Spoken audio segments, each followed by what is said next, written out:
layer cakes, and designing your quilts. Layer cakes. What are they and what can you do with them?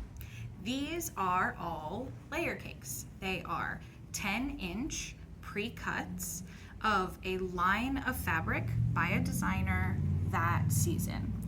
So if you flip through the things that look like this at your local quilt store, you will see that they include some of the hero prints, some of the secondary prints, and some of the blenders from each line.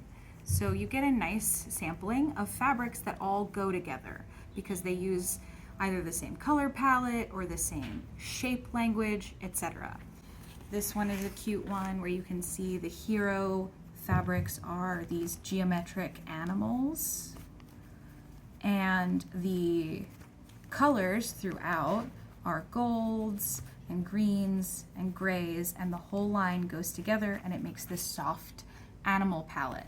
So all of these are different layer cakes, and we're gonna look at this and this in a little bit more detail.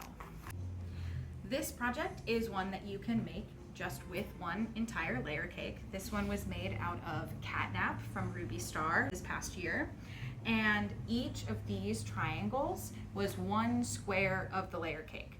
We then took the layer cake apart, reassembled it based on what we wanted to show up where, and then made the quilt. So step one of working with the layer cake for most projects is figuring out what fabrics in it you want near what and how you want the overall quilt to end up looking.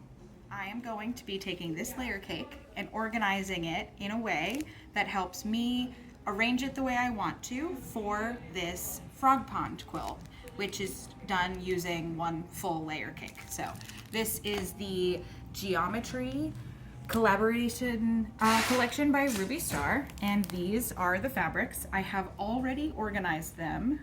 As you can see, flipping through the layer cake, they are sort of by a color order, but they're definitely a little bit more all over the place. So what I did was I took the layer cake apart and then reorganized it fully by color.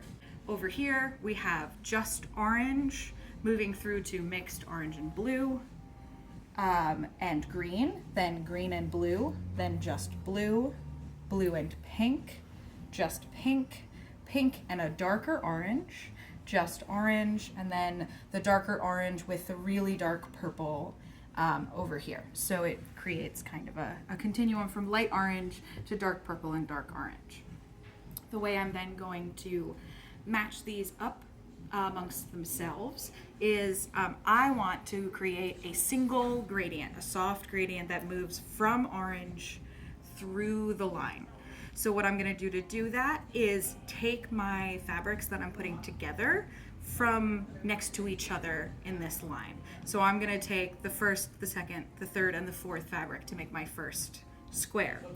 The other way that you could do something like this where it still reads as arranged by color is to do high contrast. So instead of a soft gradient, you would always be pairing one color with its rough opposite on the opposite side of the color wheel.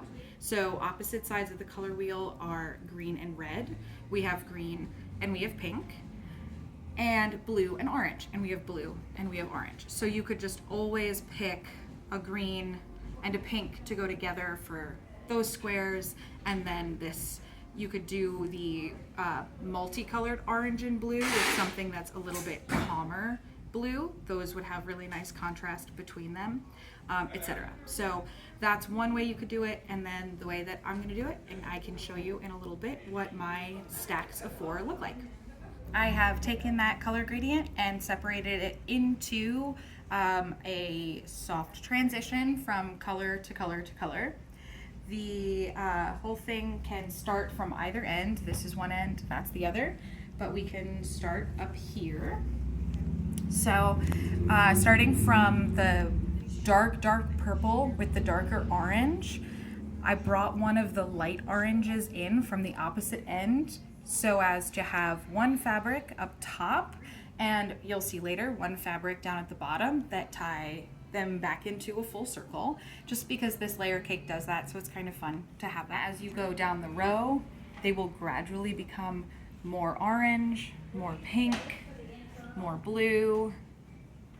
Coming over here, much more blue, a little green, more green and yellow, more yellow, more yellow, and then here, this dark orange and dark purple from the beginning.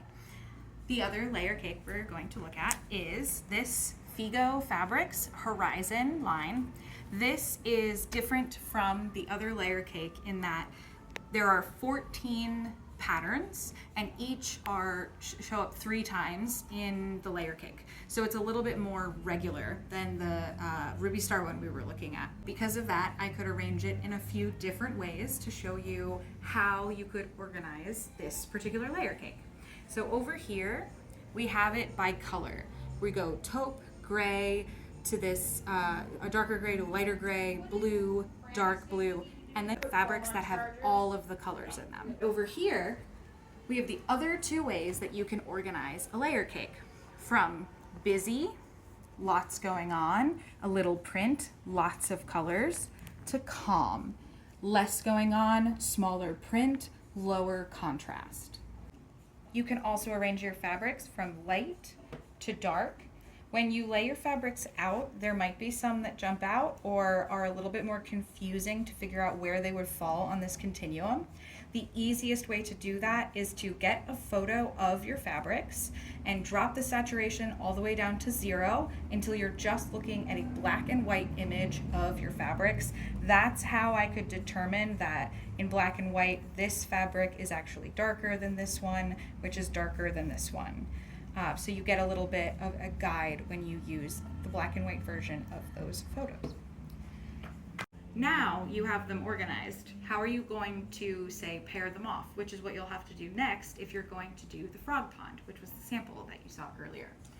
Well, one of the very straightforward ways, if you're going from busy to calm, is start from opposite ends of the spectrum. The busiest fabric goes with the calmest fabric, and then you work your way in that way.